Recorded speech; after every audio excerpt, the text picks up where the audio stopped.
Well, one story is the story of what happened in the former Soviet Union.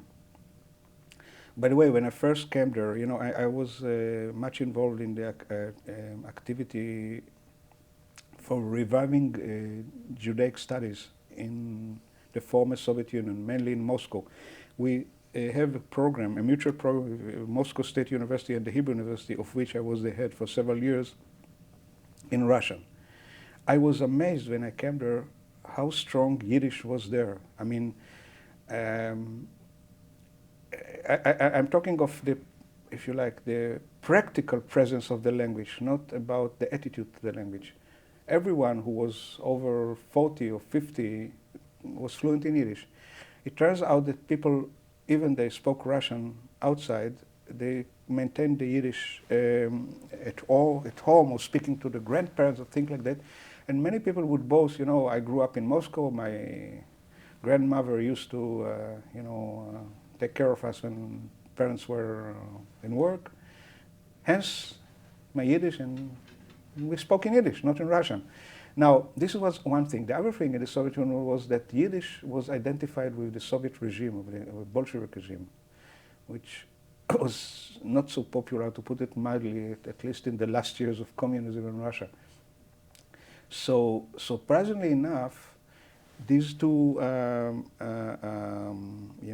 attitudes contradicted each other up to the point that people would say, okay, it's fine that we speak Yiddish, but we don't want to revive the language. This is the language of the regime, the language of the communists, okay? And for sure you heard about this, but I can witness to that because I experienced it on my daily activity.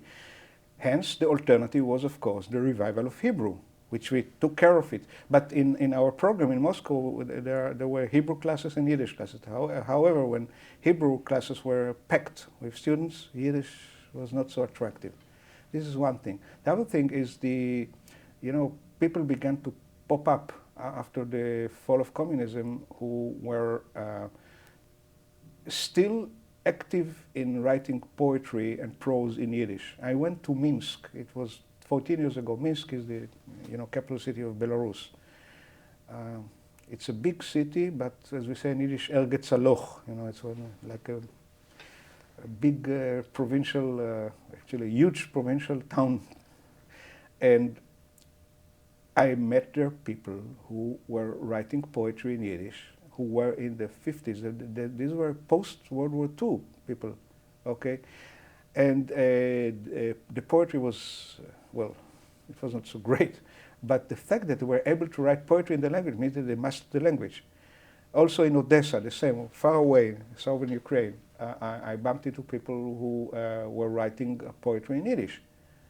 And they were so happy that someone could read it and to say something about this. And the language, by the way, in the Odessa case, the language was half Yiddish, half Ukrainian. This was very interesting.